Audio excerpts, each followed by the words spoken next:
kalau kita tengok dalam rumah Mr. Kwan, elok kita categorizekan kat mana yang selalu ada kemalangan. Okey? Baby dan toddlers lah ya. Yang worst kan ibunya mengandung 9 bulan, tak ada masalah ya. Lahir tak ada masalah. Kemudian dalam masa umur setahun dah berlaku kemalangan. Okey? Jadi dalam statistik kita, walaupun saya tak perlu cakap peratusan ya, majoriti sebab jatuh ya. Jatuh ataupun tergelincir. Jadi yang pertama kat rumah ialah kelicinan lantai. Permukaan lantai, dan biasanya bukan jenis jubin tu ya. Bila ada air terjatuh, apa reaksi pertama yang kita perlu buat ya? Jadi kita kena amalkan benda yang sangat simple Mr. Kwan. Nampak je air tumpah, kalau ada anak, throw a towel. Throw a towel atau throw kain ya. Sebab anak-anak ni dia akan prihatin benda. Sama juga kalau kita buat tiang atau rumah yang penuh dengan gelas kan. Gelas berkilat, kita boleh nampak dalam. Itu berbahaya kepada anak-anak. Sebab dia tak tahu ada gelas. Dia kena ada gelas tu bila kita buat. Kalau kita buat cermin, kita kena ada pattern. Ataupun ada pokok-pokok bunga. Jadi dia bila dia lari ke kawasan tu, dia stop.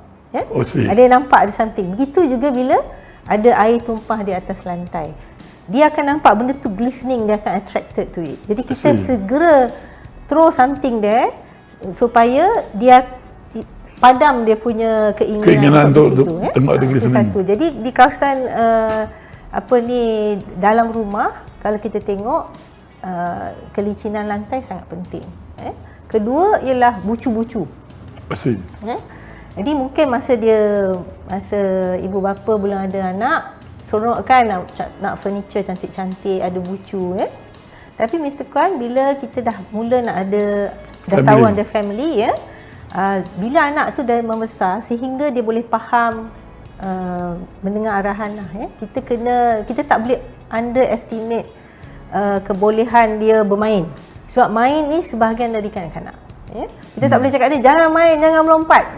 Impossible The moment anak tu boleh melompat atas katil katakan, dia akan melompat. All the time prancing Dia macam kitten lah. Kalau kita tengok kitten, the smaller the kitten, kita kasih makan pun dia main dulu baru makan kan. Begitu juga anak Jadi bahagian-bahagian bucu katil, bucu meja ya. Ibu bapa dah kena anggap ini adalah potential risk untuk kemalangan ya. Jadi kalau ada kemampuan, boleh letakkan kat bucu-bucu tu, beli sendal rubber daripada IKEA, daripada pusat perabot Tapi kalau tak ada pun, gunakan perca kain yang dijahit beberapa kali dan ikat di kawasan bucu tu ya. Supaya dia tak mudah cabut. Kadang-kadang yang IKEA punya tu pun, anak tu bila dah besar sikit dia boleh tarik keluar ya. And then remember, apa-apa yang glass, apa-apa yang is very attractive. Benda yang ada air very attractive.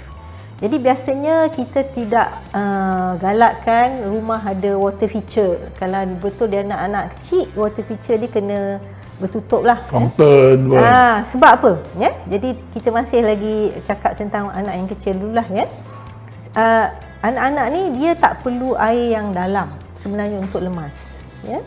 Dia kalau ada air 2 kaki pun dah cukup. Sebab bila tengok dalam baldi tu ke, dalam bekas tu ke, dia terlangkup muka dia tak boleh berupaya untuk bangun balik. Ini imagine dia bergantung kat situ, dia tengok and then dia terhumbang, dan kita pula buat kerja lain ya. Jadi saya selalu rasa masalah ni lah saya bagi yang serius tu yang boleh membawa kematian. Okey. Yang biasanya yang bawa kematian ni bila dah berlaku, majority of the parents say, saya tak tahu doktor, kalau saya tahu saya kan. Jadi saya bagi yang gambaran yang begitu dulu. Okay? Naturally, yes, the most dangerous.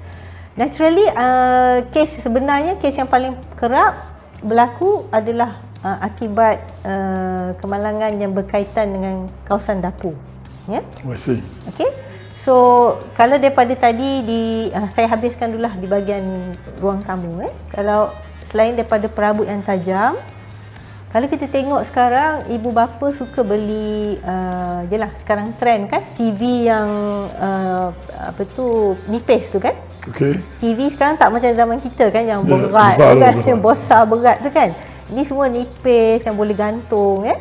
So be very careful bila kita letak TV yang besar 46 inches, 60 inches, berapa inci, 30 inci ke, kita letak di atas meja yang narrow ya. Yang mana anak ni bila dia ada capability untuk panjat, dia akan panjat sekali perabot ni, TV ya. Jadi kita ada beberapa kes yang serius lah ya, bila TV tu jatuh, hempap anak ya. Jadi hempap ni biasanya kepala tak ada apa-apa, tapi organ dalam badan macam hati, limpa boleh menyebabkan pendarahan yang teruk. Dan anak-anak bila pendarahan teruk kita tak sempat bawa, dia membawa kematian lah ya. Jadi kalau kita ada perabot-perabot yang boleh topple, kita kata kita pastikan kalau ada anak tu kita secure pada dinding. Kita terus screw pada dinding ya. Kita jangan gantung, sebab gantung has the risk of falling down ya. Jadi benda yang kita gantung, kalau kita buat DIY lagi saya tak inilah ya. Elok kita terus rapatkan pada dinding, screw kan. Jadi dia tak ada paksikan dia lah. Ya, paksikan dia ya.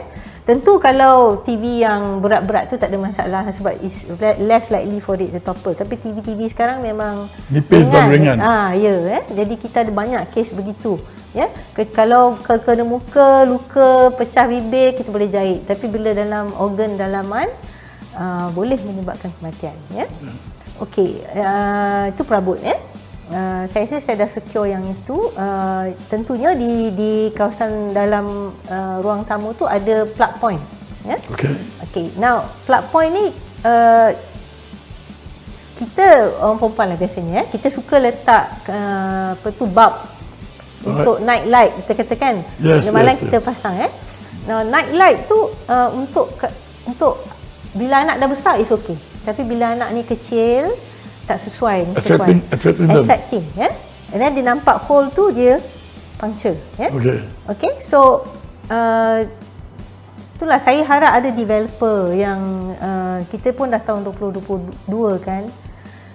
Kita tak ada developer yang nak buat rumah mesra kanak-kanak ya. Sebenarnya kalau kita tengok macam ada rumah most of parents yang aware ni, dia punya plug point semua hidden ya. Dia tidak macam zaman kita lah, nampak jelas banyak kan, anak boleh cocok ya. Kalau kita ada masalah tu, senang saja. You can just put paper atau something yang, sementara anak ni kan bila dia dah kecil, lepas tu dia start crawling, dia cocok kan. Jadi you can cover dengan apa-apa kertas ataupun plastik cover yang bila you nak guna, you umpil kan. Jadi perlu some energy untuk buka. Kalau just kertas macam tu tutup, dia boleh siat. Budak-budak kan dia nampak itu ada lubang, ini tak ada lubang Okey.